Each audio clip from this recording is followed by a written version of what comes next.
Bonjour à toutes et tous, je suis Hervé du blog Boucher Double et je vous souhaite la bienvenue dans cette nouvelle vidéo dans laquelle je vais vous parler de 3 bons réflexes alimentaires à acquérir pour assainir son alimentation.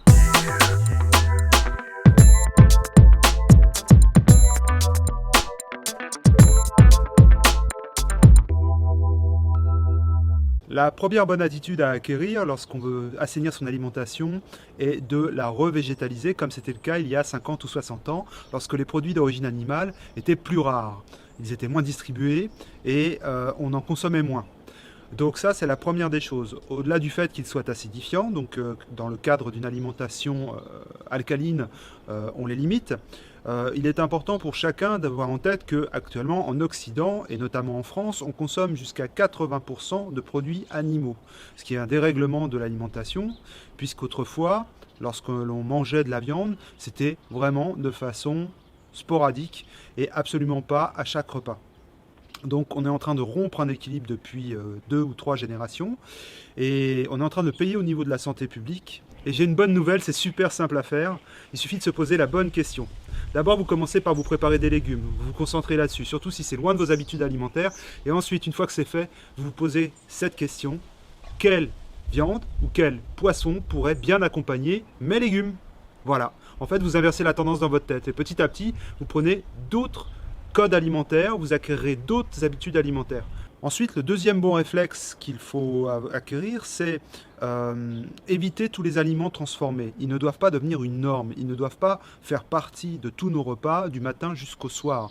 On prend 3 principaux repas et il faut limiter l'usage d'aliments ultra transformés. J'en parlerai plus en détail dans une autre vidéo. La troisième chose, c'est qu'il faut du cuit et du cru à chaque repas. Il ne faut pas que du cuit ou que du cru, il faut les deux. Il faut toujours commencer, tant que faire se peut, par du cru en entrée, donc une salade composée de crudités ou une salade verte ou ce que vous voulez, mais ce sont des crudités qui priment en entrée pour éviter la leucocytose digestive, c'est-à-dire la prolifération de globules blancs lorsqu'ils prennent ce que vous ingérez comme un intrus. C'est ce qui se passe avec tous les aliments cuits, ce qui se passe beaucoup moins, dans une moindre mesure, avec les aliments crus.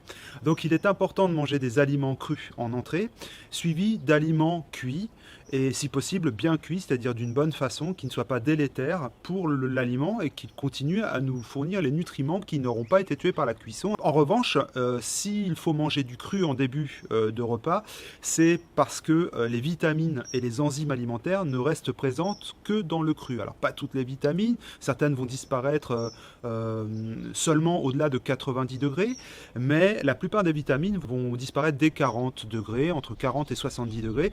Donc on perd une partie des nutriments lorsqu'on les fait chauffer, lorsqu'on les fait cuire. C'est pour ça que l'apport d'enzymes alimentaires et de vitamines est très important par les crudités en début de repas. Manger du cuit et du cru. Le cru en premier, le cuit ensuite. Voilà, j'espère que cette vidéo vous aura plu. Je vous invite à vous inscrire à cette chaîne pour être prévenu des prochaines publications vidéo.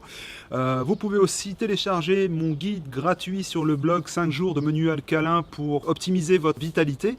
Et vous pourrez voir et tester par vous-même ce qu'est 5 jours, donc presque une semaine de menu alcalin, et voir si vous vous sentez mieux en testant ce type d'alimentation. Le guide est complet, vous avez aussi la liste des courses, en plus des conseils en nutrition, etc., etc. Donc je vous laisse découvrir ça.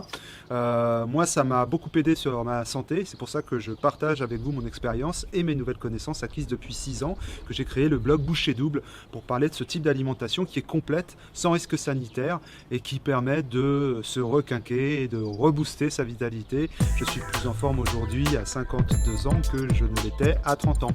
Voilà, ça peut donner envie, ça peut être inspirant. Je vous laisse voir par vous-même. Je vous dis à bientôt sur le blog ou sur cette chaîne. Et à la prochaine fois.